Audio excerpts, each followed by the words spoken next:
ನಮಸ್ಕಾರ, ನ್ಯೂಸ್ 26ಗೆ ಸ್ವಾಗತ.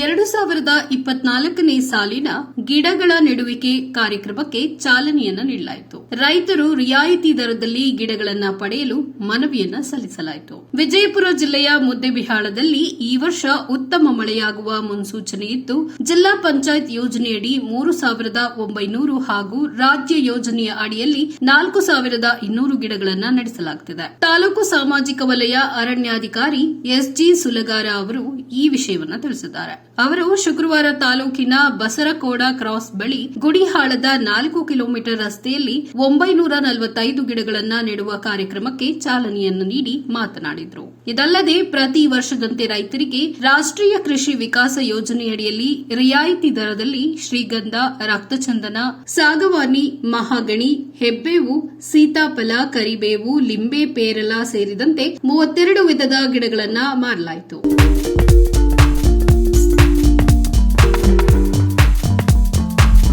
ರೈತರು ತಮ್ಮ ಆಧಾರ್ ಕಾರ್ಡ್, ಬ್ಯಾಂಕ್ ಪಾಸ್ಬುಕ್ ಹಾಗೂ ಹೊಲಗಳ ಜೆರಾಕ್ಸ್ ಪ್ರತಿಗಳನ್ನು ನೀಡಿ ಗಿಡಗಳನ್ನು ಪಡೆದರು. ಕೇಸರಾಪುರ ಸಮೀಪದ ಸಸ್ಯ ಪಾಲನಾಲಯದಲ್ಲಿ ನೀವು ಈ ಗಿಡಗಳನ್ನು ಪಡೆದುಕೊಳ್ಳಬಹುದು ಅಂತ ತಿಳಿಸಿದರು. ಕಾರ್ಯಕ್ರಮದಲ್ಲಿ ಪ್ರಾದೇಶಿಕ ಅರಣ್ಯಾಧಿಕಾರಿ ಬಸವನಗೌಡ ಬಿರಾದರ, ಹಸಿರು ತೋರಣ ಗೆಳೆಯರ ಬಳಗದ ಅಧ್ಯಕ್ಷ ಡಾ ವೀರೇಶ ಇಟಗಿ, ಕಾರ್ಯದರ್ಶಿ ಬಿಎಚ್ ಬಳಬಟ್ಟೆ, ಮಾಜಿ ಅಧ್ಯಕ್ಷರಾದ ನಾಗಭೂಷಣ ನಾವದಗಿ, ಬಿಎಸ್ ಮೀಟಿ, ಅಶೋಕ ರೇವಡಿ, ರಾಜಶೇಖರ ಕಲ್ಯಾಣಮಠ, ರವಿ ಗೂಳಿ, ಸಂಚಾಲಕ ಮಹಾಬಲೇಶ್ವರ ಗಡೇದ, ವಿಎಸ್ ಪಾಟೀಲ, ಸುರೇಶ್ ಕಲಾಲ, ಸಂಜೀವ್ ಕಡೋರ, ಆದೇಶ ಕೊಳ್ಳೋರ, ಅರಣ್ಯ ಇಲಾಖೆಯ ಅನಿಲ್ ರಾಠೋಡ, ಅನಿಲ್ ಚೌಹಾಣ, ಪರಮಾನಂದ ಪಾಟೀಲ, ಬಸವರಾಜ್ ಬ್ಯಾಕೋಡ, ಕಂಪ್ಯೂಟರ್ ಆಪರೇಟರ್ ನಿರ್ಮಲಾ ಸಿದ್ದಾಳ, ಶ್ರೀನಿಧಿ ಬಿರಾದರ ಇನ್ನೂ ಹಲವಾರು ಜನರು ಕಾರ್ಯಕ್ರಮದಲ್ಲಿ ಉಪಸ್ಥಿತರಿದ್ದರು. ಕೋಳೂರು ಗ್ರಾಮದ ಸಂತೋಷ್ ಹಿರೇಮಠ ಗಿಡಗಳ ನೆಡುವಿಕೆಯ ಪೂಜಾ ವಿಧಿವಿಧಾನಗಳನ್ನು ನಡೆಸಿಕೊಟ್ಟರು.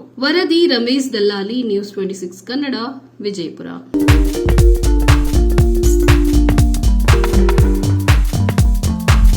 ಇದಾಗಿತ್ತು ಇವತ್ತಿನ ಲೇಟೆಸ್ಟ್ ನ್ಯೂಸ್ ಅಪ್ಡೇಟ್ಸ್. ಇನ್ನಷ್ಟು ಸುದ್ದಿಗಾಗಿ ನೋಡ್ತಾ ಇರಿ ನ್ಯೂಸ್ 26 ಕನ್ನಡ. ನಾವು ನಿಮ್ಮೊಂದಿಗೆ.